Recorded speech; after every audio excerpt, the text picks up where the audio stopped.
Greetings. You're tuned in to Hope 2020. Thanks so much for being part of this 9-day conference. We're here on day 3. It's Monday, July 27th as we're recording, and we're in conversation with Pawel. This is a talk, Solarpunk, Cyberpunk, and Pop Culture Technological Narratives.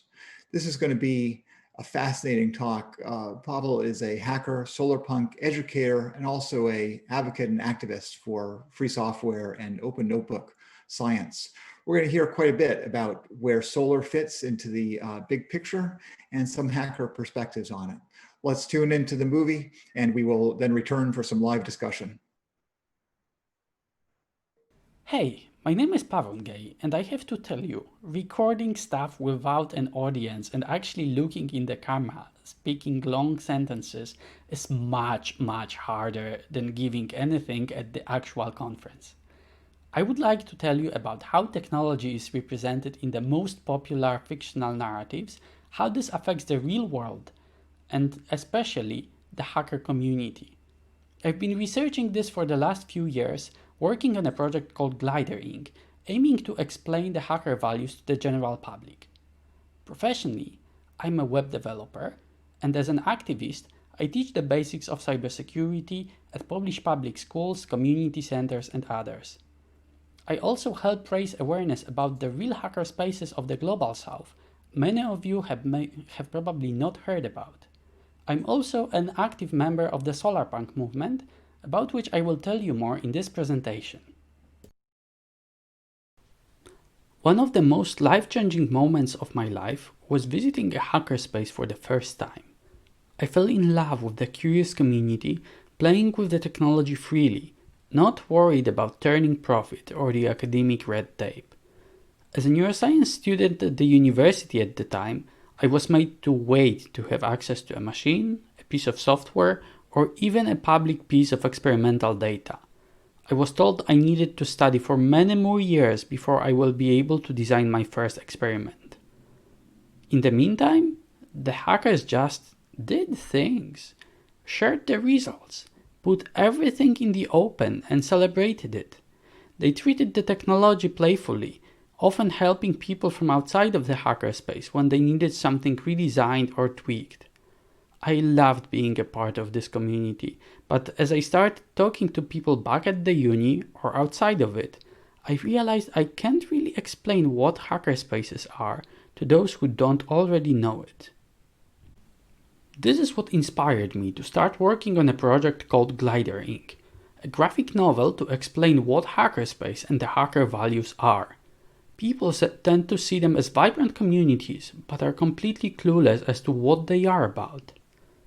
The first thing I found on the course of the project is that we have absolutely no language to describe those concepts to somebody who is not a technologist already. Why open this? Why tweak? Why share? Someone might steal it. To explain something for which we have no notions or words in the general discourse, we fall back to known narratives, and we end up with warped and misaligned representations, sometimes more hurtful than helpful. I needed to deconstruct a lot of my own preconceptions about hackers and hacking in order to present them as humane, with comprehensible goals and familiar drives. One of the most important revelations I had is that, for an average person, technology is transparent. That is, until it breaks. You cannot talk about something transparent. It's not a valid subject. It needs to be made visible to talk about it. People don't know about how cellular network works when making a call, and most of them are not even aware of it. They have a basic practical understanding, and unless something goes wrong, there's no need to go deeper. This is not ignorance. We cannot be aware of every aspect of our reality at once. We need to abstract some of it.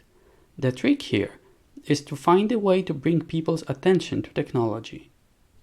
Then, when something is already visible, you can start looking at its context, all the things beyond technology which shape and influence it.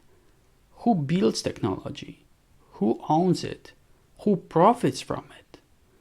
The hacker community sees a lot of these questions as valid and openly discusses them, but they may be completely esoteric to an average person. Who owns my smartphone? Me, of course! I paid for it! Then there is a question for whom the technology is designed. This is something even hackers don't ask themselves too often, and it's a very valid question in itself.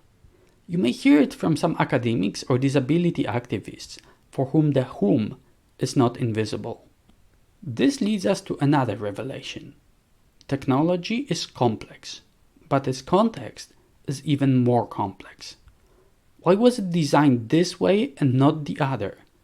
It's not something we learn from a manual.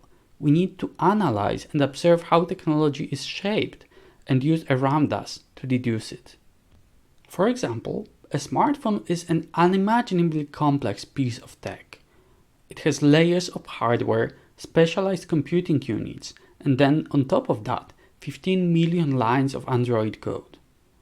What we don't see analyzing the smartphone is that it also has 250,000 patents which dictate how it's built, what it can and cannot do, and how it should do it. It's therefore dictated by our economy and culture, things independent from just scientific or engineering logic. Hackers have their saying, RTFM, read the fucking manual. They are not intimidated by documentation, and they like to analyze and study technology. It's visible to them. The majority of regular people don't study technology. They acquire knowledge through observing how others use it, through the culture surrounding it. The cultural narratives surrounding technology are far from objective. They make a lot of implicit assumptions, deciding what we see and what we don't. There are multiple sources of the narratives. Some of them, like ads, are pretty open about what they are doing and why.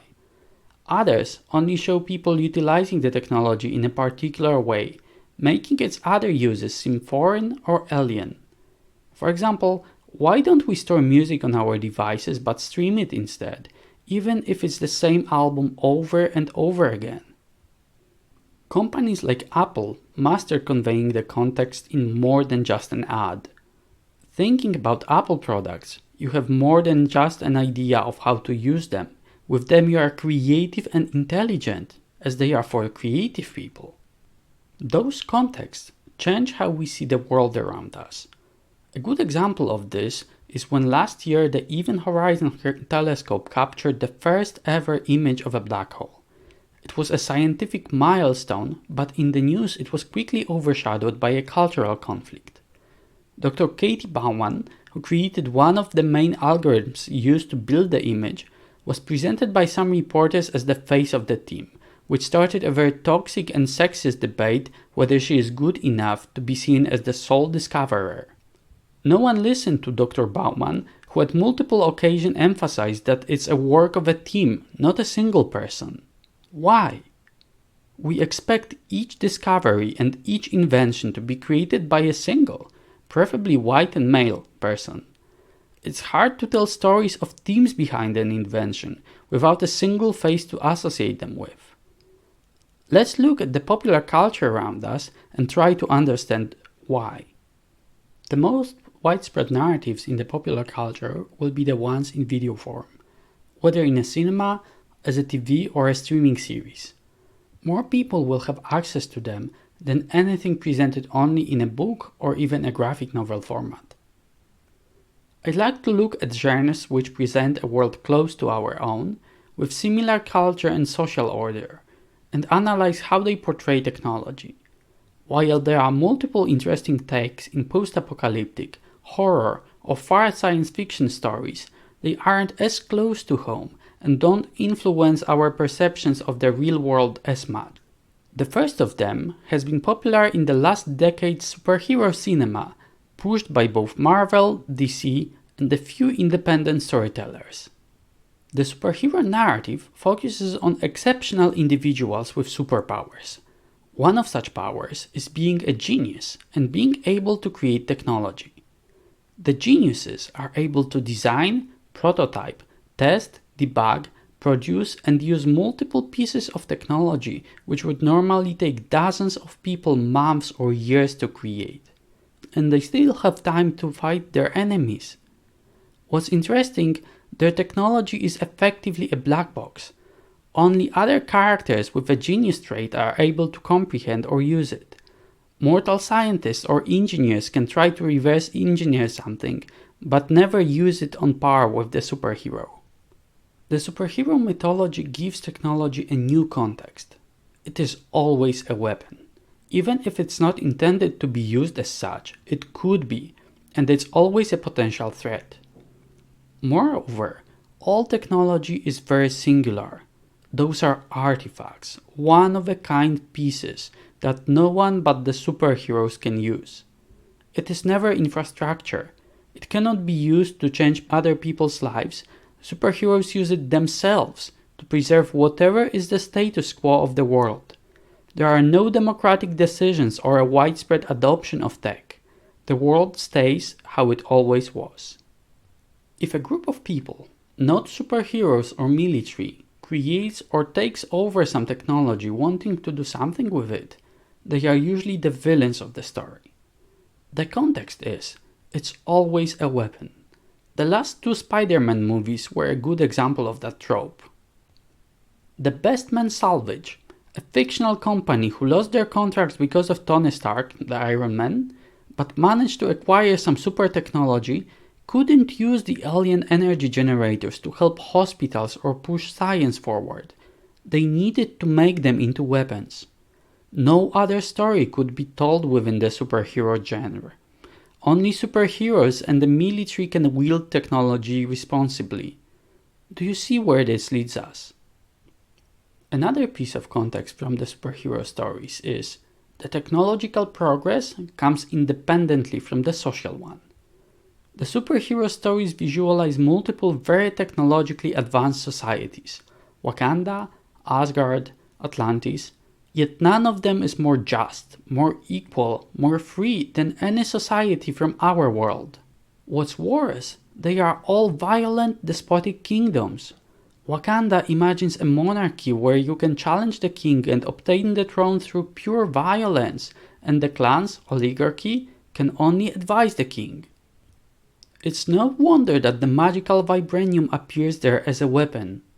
If the movie villain, wanting to empower black people worldwide, put a little more thought into his plan, he could have stabilized the energy grid across Africa, introduced vibranium technologies to the universities across the continent, and easily rival American and Chinese geopolitical influences. This is not a movie about that though. This is a movie about easy to imagine, violent solutions. The lack of moral or social progress makes us stop expecting it when talking about the use of technology. We won't use them to work together better, more efficiently, or to solve social problems. With time, we'll just get more powerful weapons. As we get used to these stories and internalize them, we start taking this context into the real world and expecting to see the same patterns around us. We see Elon Musk, clearly a genius inventor on par with Batman or Iron Man, and accept that all the inventions from his company are made by him, not hundreds of scientists and engineers working for him. He is the face of our better tomorrow. We stay blind to the real movements changing the world both technologically and socially, such as the Wikipedians, who are creating a common base of human knowledge available for everyone. What was once a utopian dream of science fiction writers became real, and now it's impossible to even articulate in our popular culture because we don't have language to tell the story. Another genre which wants us to forget about social progress is cyberpunk. When we try to imagine a realistic future for our own world, we extrapolate the technological progress only. We see the same capitalism, but with even more power concentrated in the hands of a few corporations and a few lone warriors fighting it. The 99% are even poorer and more powerless than today, and the technology allows the top 1% to keep them in check better than any totalitarian regime was ever able to do before. The technology of Cyberpunk is designed and manufactured by the corporations for customers, not users. If anyone decides to utilize it against the giants, it's through a hacker's transgression against the intended use. Technology in Cyberpunk is always either a means of oppression, control, or a way to fight it. There's nothing in between. Neutral technology doesn't exist.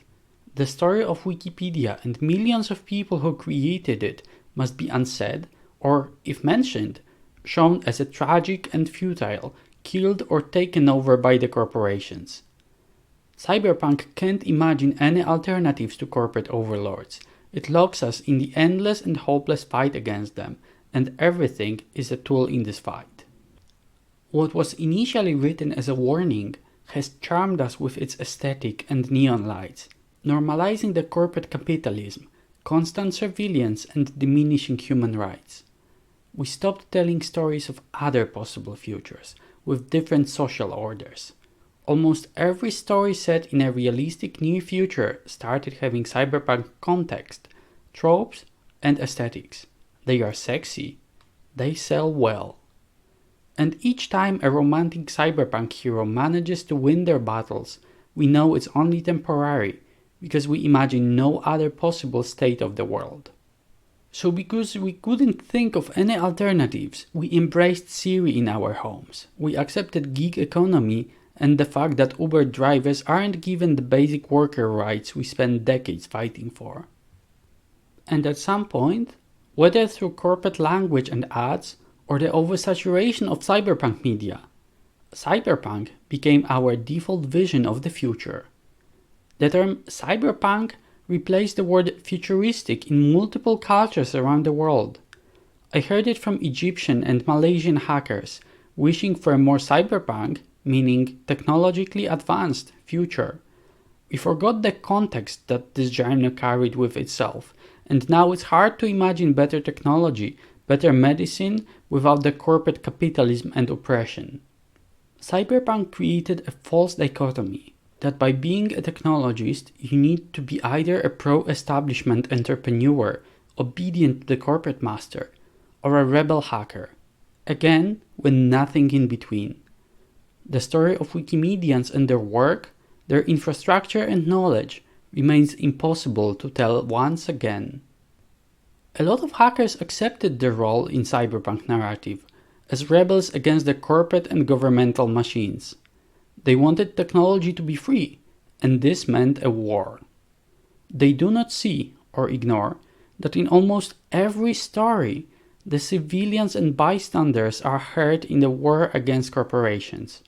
For an average person, a romantic rebel is a bigger threat than the capitalism itself. Look at Watch Dogs 2, a game whose creators actually went to Noisebridge, one of the most open and inclusive hacker communities in the world. They took photos and notes. When recreated in-game, the hackerspace members instead print weapons and killer drones, have no problems with killing and attacking innocent bystanders just to bring down the evil corporate overlords. We may have cringed, but we largely accepted this narrative. It's so cool, so very cyberpunk. The context of cyberpunk changed how we imagine specific technologies of the future as well. One of the most staple symbols of street samurais and netrunners are cybernetic limbs. They became an aesthetic we fell in love with.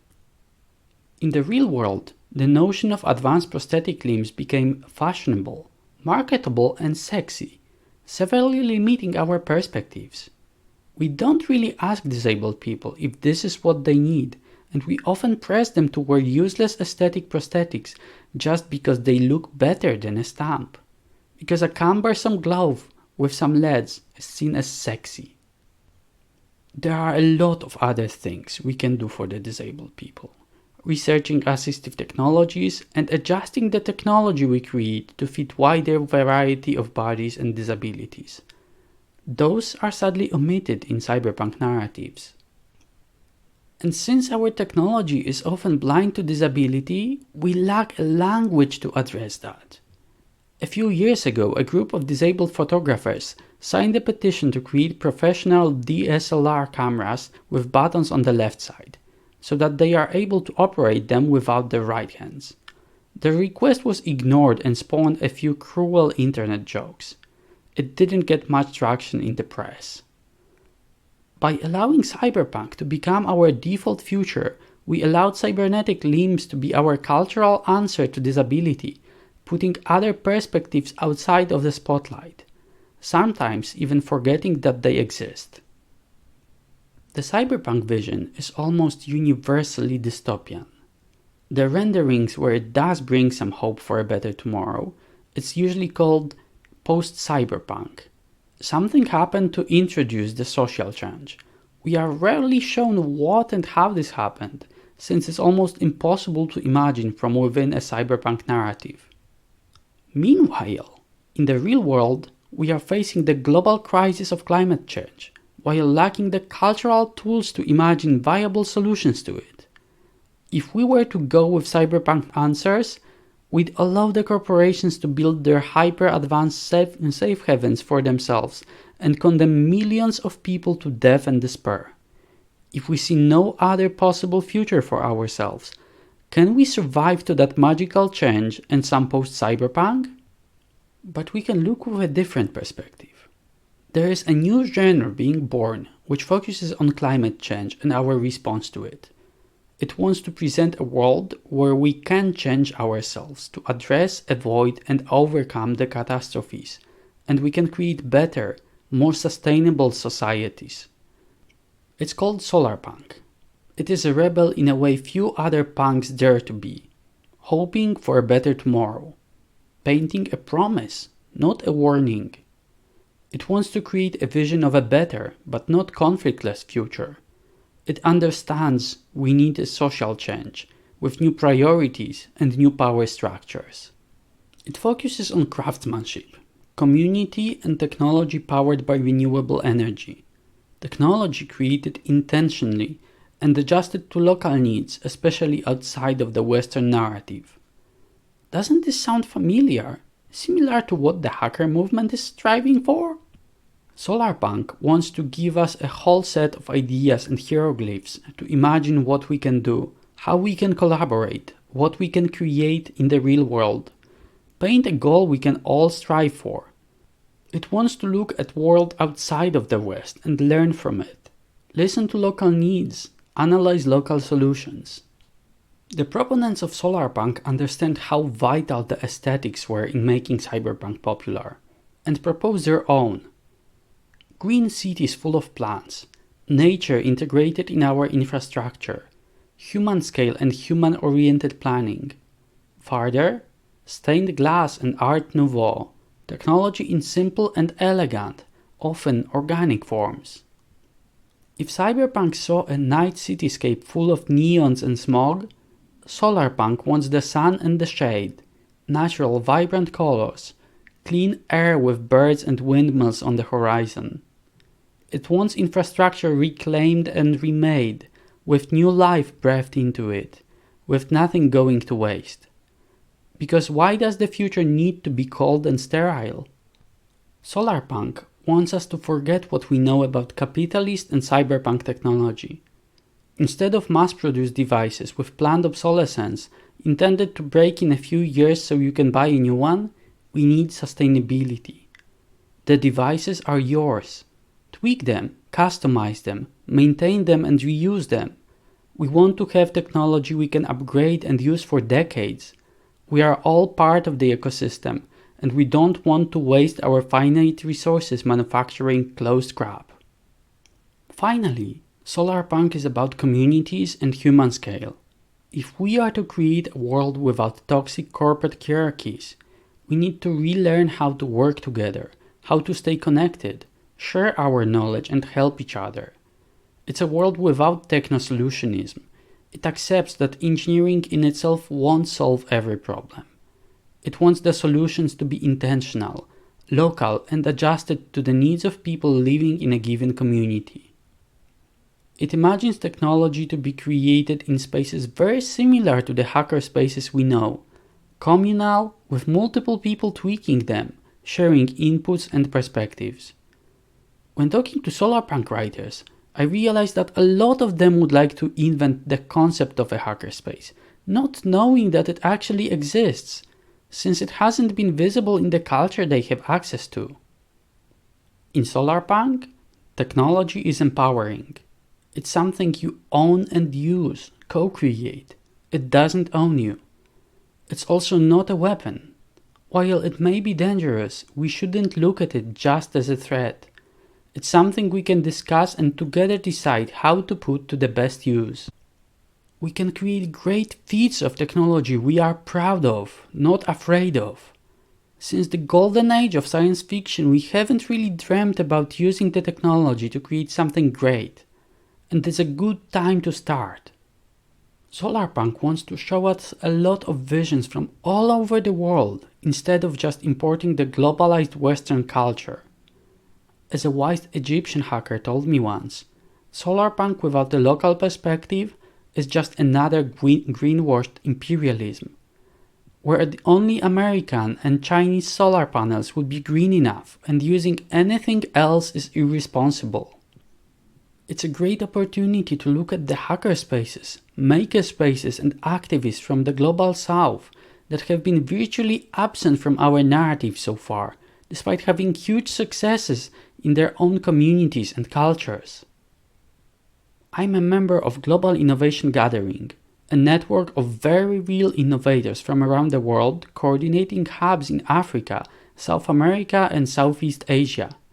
I know of so many stories that did not get any traction in the West, just because somebody couldn't imagine an Arabic or an African hacker, and assumed that no reader or viewer would be interested in that either. With Solarpunk, there is a chance to change that. Fictional narratives are not only visions of some future or a possible world, but also the lens through which we view our own reality. For a long time, we chose to see everything through a cyberpunk glass, not paying attention to things which didn't fit into that perspective, until our world started becoming more like cyberpunk. The Solarpunk stories already exist around the world, we just choose to ignore them, or we see them in a different light. If we want to change the world around us, we must change our perspective and make them cool. Right now, if you tell an average person about hacker community, they will think about the attacks of the Anonymous or Mr. Robot's violent F society. And the hacker movement is so much more than just a rebellion. The hackerspace communities around the world are unique spaces of cooperation and knowledge sharing, creating something new without academic red tape and the pressure to be profitable. We can define ourselves not just in opposition to something, but with our own values. This doesn't mean being apolitical, but setting a positive example of something we can build. Seeing that there is a way to tell stories about hackerspaces, if we only decide to ditch the cyberpunk cliches, I'd like to show you what more I learned. In the Glider Inc. project, I don't want to present hackers as a uniform body of the tech wizards. I want to show the variety and social roles within a hackerspace, everyone with their own goals and approaches. I created example characters based on 5 stances or archetypes I often found in hackerspaces all around the world. The inventor, always working on their projects, hell-bent on finishing no matter what, spending yet another sleepless night over signal analysis or PCB schematics. The anarchist, always political and ready to organize something, caring deeply about the community, using hackerspace to fix their stuff and be independent. The activist, who wants to share their knowledge with the general public, works with NGOs and petitions local government to finally get it right. The maker, who doesn't want any politics in their space, comes here to rest and relax with some woodworking, 3D printing or Arduinos, often teaching them to their kids. The troll, using and abusing technology for the lols, surprising others with something totally unexpected, creating transgressive art, and starting flame wars. There are many more, but with those 5, I feel we can start explaining how vibrant and beautiful the hacker communities really are. This still leaves people who don't understand why do you need to change the technology. And to explain that, I needed a character for whom the technology is not invisible. Someone who needs to modify it to be able to use it, for whom it wasn't explicitly designed. A disabled person. You can easily understand and empathize with someone who loves photography, but cannot use a camera without building some kind of interface on their own. It is no longer an inexplicable tech wizard archetype, but someone humane, who you can follow more closely and who can introduce you to the world of people who choose to modify the technology and who are curious about it. There are a lot of other considerations to take. Sometimes known tropes are better to be avoided, other times addressed and subverted. Creating an accessible and interesting story is really tricky. You might feel that it's a little bit too much. Narratives don't impact us that much. Hackers are always outside of the system, natural rebels. We often don't want to tell our own stories to the wider public. Not in a way which could explain our motivations, our goals. But if we won't present our own narrative, we will be written into someone else's, out of ignorance or as a calculated move. We can paint ourselves, or allow us to be painted, as eternal rebels. A lot of people will see us with all the connotations that come with it, as a threat to their daily lives, their normalcy, as someone who they shouldn't listen to when we warn them about a coming threat that only we notice. It can be a corporate monopoly or the end of the internet neutrality. We won't be heard. Or we could tell stories of our hacker communities as something more than just rebels working against the system, as the trailblazers, tweakers, inventors, people building something new, something wonderful, without red tape or quarterly profits. We need to present the hacker community as an ally to an average person, not a threat. Someone they can hear. And with that, thank you.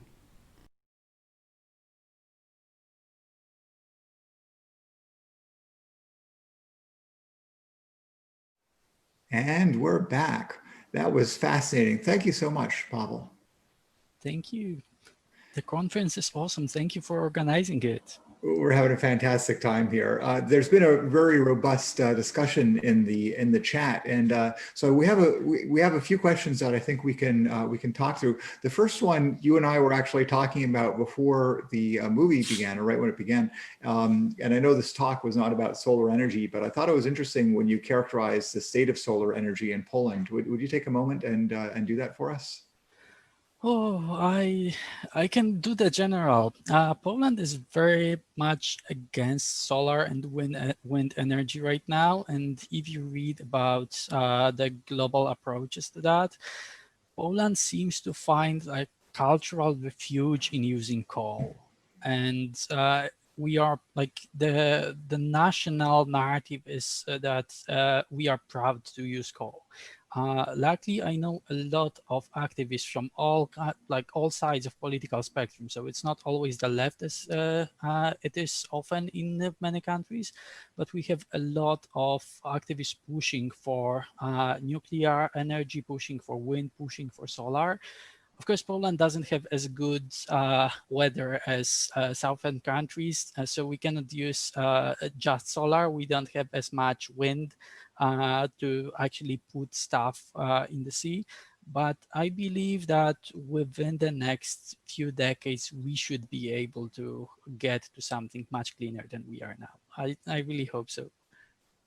Thanks for that. Yeah, and I know that was a little off the topic, but I thought it was an interesting fact that not too many people are aware of.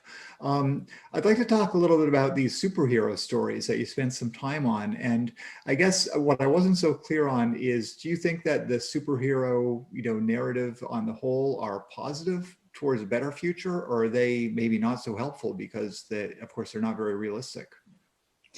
So I think what superhero stories do is they focus on the individual. A lot of superhero stories are about single characters or small groups of them, and we they tend to make us lose the bigger picture, forget that there are a lot of people making things work. As I mentioned with Iron Man, we see one person who went through the whole development process that we as technologists know will take months or years for a lot of people, and they are able to create that quickly, and they are shown as a single inventor. So it also creates that notion that people who use technology are specifically gifted. You are that genius, that tech wizard, because nobody, like no regular person, can understand how Iron Man's armor is working. You need to be a genius on similar level, and I feel that this really hurts the general notion that uh, it's something we co-create, and it makes us forget about infrastructure.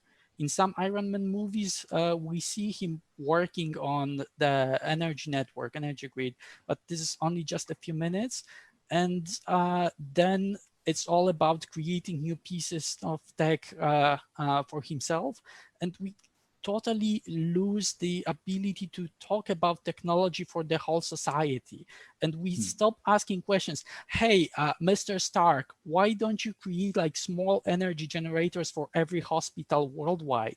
Like in Syria, they could really use it right now. Mm-hmm. So I think they are in general harmful, as they may be nice as one voice, but we got so oversaturated by superhero tropes that it's really hard to show people that other things exist. Yeah, thank you for that. I feel like just the patents alone. So when you think of the 250,000 patents to make an iPhone, how many Yes. patents would have made the Iron Man suit, right? And who in the world could have enough time in their life to develop that many patents? It doesn't, even if you're not filing the patents, you have to develop the 250,000 separate ideas that are Yes, and necessary. So I think you're saying it's just not realistic as an individual. It's really takes a community. it's not realistic, but they also play it right in the movies. Like you see other inventors saying, I will not work with Starks because they will steal my technologies. And it's a thing even in the MCU universe. It becomes aware of itself, Mm-hmm. but it doesn't help because it's shown as a running joke, not as a valid criticism.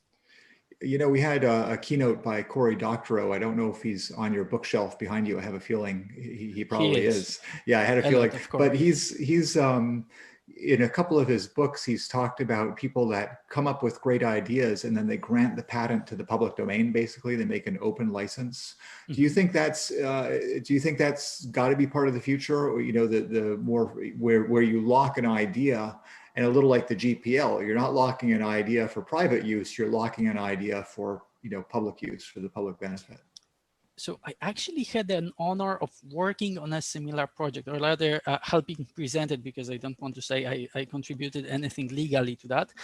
There is a Polish-German lawyer, Natalia Łukasiewicz, who created a project called Greenbase, which has several layers, but one of it is to create uh, basically a GPL repository of patents. So you basically patent something, but just to have a defense so that nobody can use it for commercial use. Mm. Mm. Nobody can sue any hacker and a maker uh, for working on this specific thing. And I believe this needs to be a part of our world. I don't know how close it is.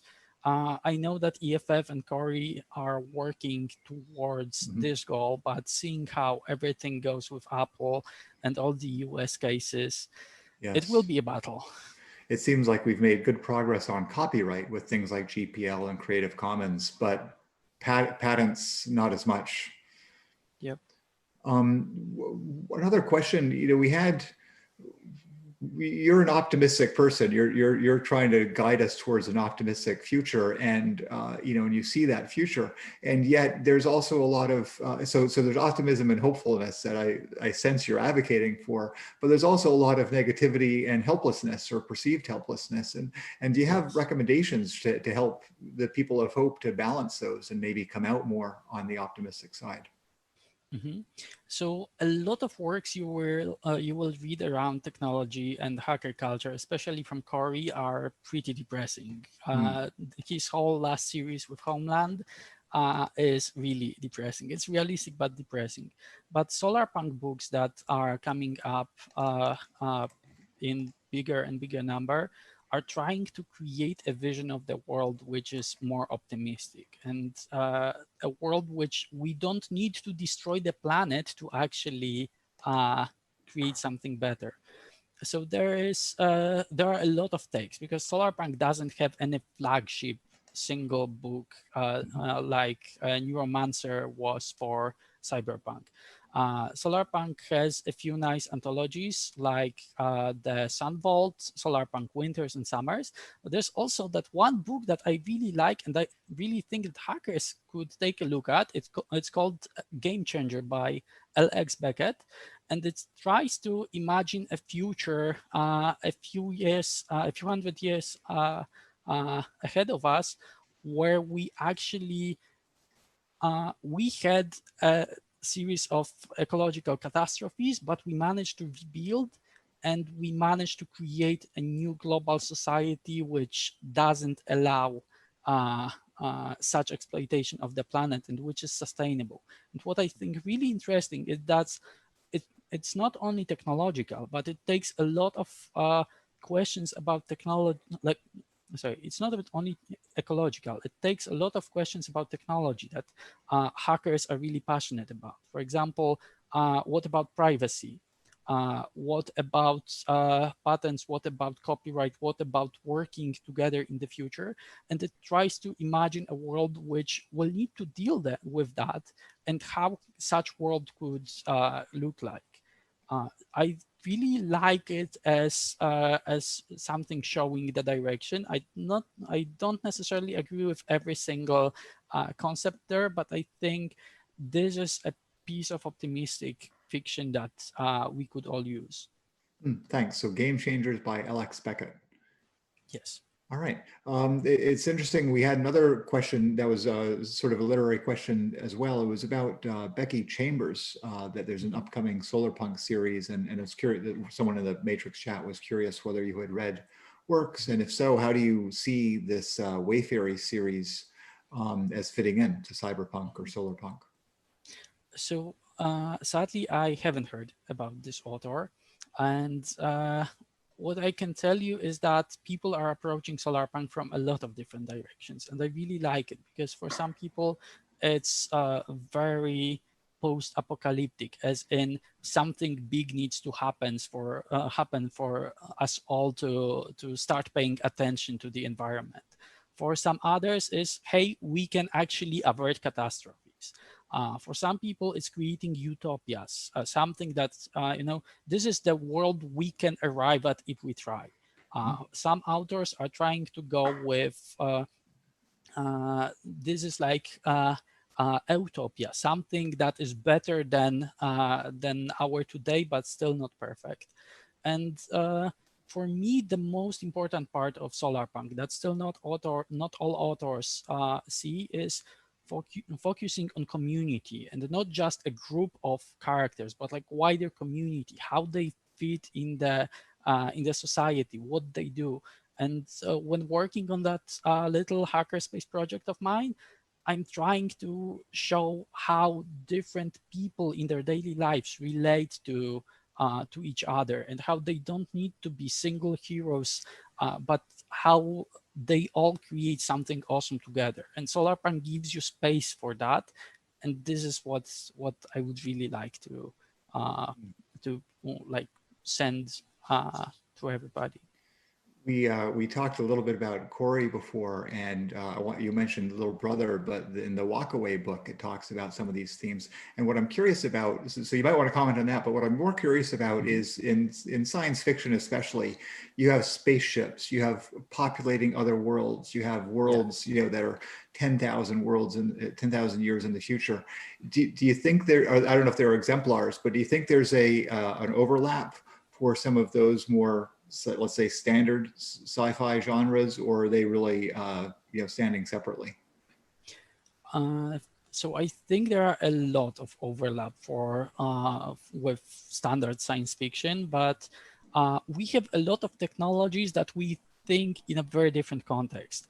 Like we tend to think about terraforming and creating a whole new ecosystem on Mars.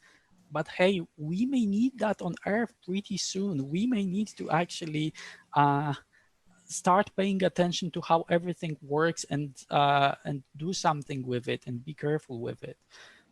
With Corey's Walkaway, I fell in love with the first few chapters. That was a perfect book. Me But too. then he did the exact post-cyberpunk move that I described. He came up with some super technology that suddenly changed how society works, and it stopped being a book about small communities. It was a cyberpunk book about this time the rebels winning. Mhm. And this made me pretty sad because exploring what the hackers in Walkaway did in the first few chapters, how they created their communities, how they made them sustainable, this was awesome, and I want to read more books about that. Mhm. I had exactly the same reaction, so thank you for that. Everyone should read Walkaway by Cory Doctorow. Yes. Little Brother is fantastic and scary, but Walkaway offers somewhat of a blueprint towards a possible future that I think overlaps a lot with what you've been talking about. Yes. I know there's others that you recommend as well. I just wanted to mention that one because Corey keynoted just a couple of days Yes. ago. And Um, Walkaway is great. so we had a question from someone that is volunteering with a group that provides free repair of household items, you know, lamps and lawnmowers and electronics. And most of the people involved are not techies. So the question is, how can they help to bridge the narrative to show the people involved that they're also hackers and that they should be interested in supporting hacker spaces, maker spaces in their community? In other words, I think the question is about cross-fertilization between the technology side and the rest. So first, huge respect to the person who asked this question, both for their volunteer work and for what they see, because for me, this is one of the biggest and most important questions for the hacker movement right now. And I feel the most important thing is to make the hacker movement less threatening. And to make us, as I described, when you tell a regular person about hacker communities, they think about that F society from Mr. Robot. Somebody is gonna get hurt somewhere in the process. So a lot of organizations came up with repair shops, came up with different names for hacker spaces, and I was suggested to do the same with my work as well. But I feel that we can make hacker spaces less threatening. My own concept was to introduce somebody who is very humane, who has very human needs and emotions, and describe how they use technology and how they need to modify it. Mhm. So if I manage to finish a glider anytime soon, I welcome you to use all the examples. If not, the wiki and everything for the project is on Creative Commons. But I think there's one more source that I should recommend you. There was that great talk a few years back. It was called Programming is Forgetting Hacker Questions, which was about hacker ethics and actually how we can bridge the gap between us and regular people, how we can start talking more accessible language by basically checking if our assumptions don't make what we say completely opaque. Thank you for that. Thank you for that recommendation. I think we're just in our last few seconds here, and you led me right in because we've talked so much about literature, and but we also want to know some of the questioners in room, they want to know, well, are there TV shows, movies, even games, role-playing games that might be informative? Because as you know, not everyone reads a lot. So give me a second. There is one game. If you want role-playing games, Legacy, Life Among the Ruins. It looks post-apocalyptic, but it's not necessarily. It's a game about rebuilding society, and it's a game where you don't control a single character, but a community, and I find it absolutely awesome and perfect for exploring such topics. As for the TV Thank you. shows, I don't know. Thank you. We're about out of time, so the discussion continues in Matrix chat and during the rest of Hope. It's been a real pleasure. Thank you for the movie. Thank you for the discussion, the presentation, and especially thank you for the optimism. I feel like we don't always tell the positive story here, and this is what we brought during this session. So thanks again. Have a great rest of the conference. Thank you.